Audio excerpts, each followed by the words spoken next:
We're here with Federico Ferreres of SoftTek. Thank you so much for joining us. Thanks, Elisa. Thanks for the invitation to talk. Now, SoftTek coined the term Nearshore back in the 90s, and since then it's really been a leader in the industry.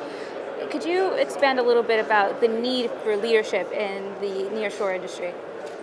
Yes, probably. Back in 1996, when SoftTek was thinking about let's support the U.S. business from Mexico, we didn't even have a name for that, and it was just an idea, and we didn't know that it would be work or not. And 2 years before that, because I'm going back to 1997 when we coined the term. But if you go 2 years back, you will see there were some attempts to deliver work to the U.S. and the first efforts didn't pay off.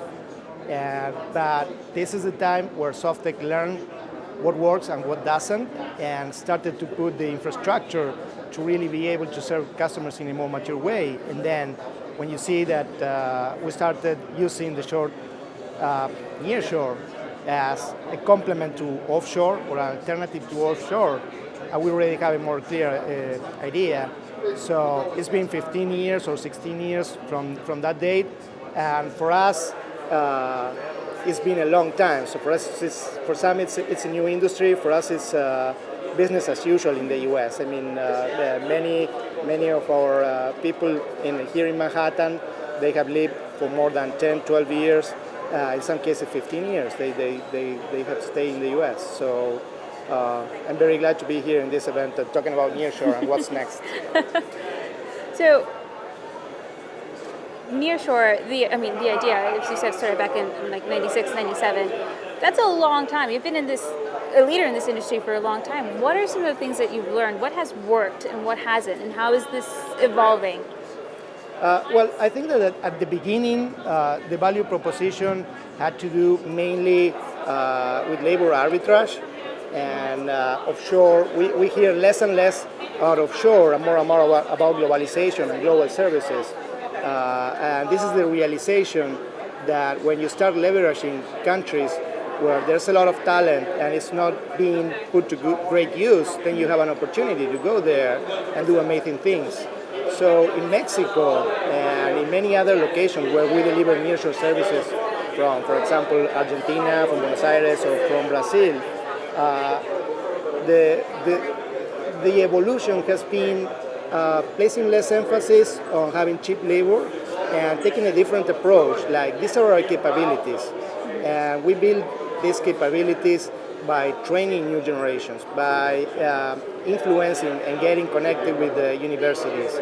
So, for example, in Mexico, our GDC, or our delivery center, is located within a new university.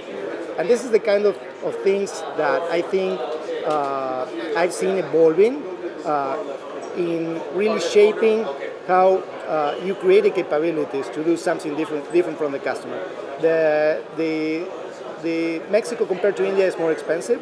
So what do? Well, you add a lot of processes, you invest in business knowledge, in methodologies, in training, and you put up an environment where people can be more productive. Not at everything, but on some things. For example, we had a great session by a vendor in Brazil, and they were talking about Agile and how this can lead to innovation. And these are the kind of things that we also do, where we can boost the productivity and really place less emphasis on salaries, more emphasis in what are the things that we can achieve for the customers, which most of the economy, because of globalization and because of the intense competition of the new economy, they're looking for vendors that can really help them win more business, react faster. And saving through labor arbitrage is still a component, but I think that's the main transition. You're talking about business value, you're talking about what are the things where you excel and can really make a difference for me as a customer. It happens that there are a lot of good capabilities across Latin America. And looking now toward the future a little bit, I know you don't have an 8-ball, you don't know exactly what it holds, but what do you think is the future of this industry, in Latin America specifically? Well, I think that the future of the industry, two things. One, Nearshore.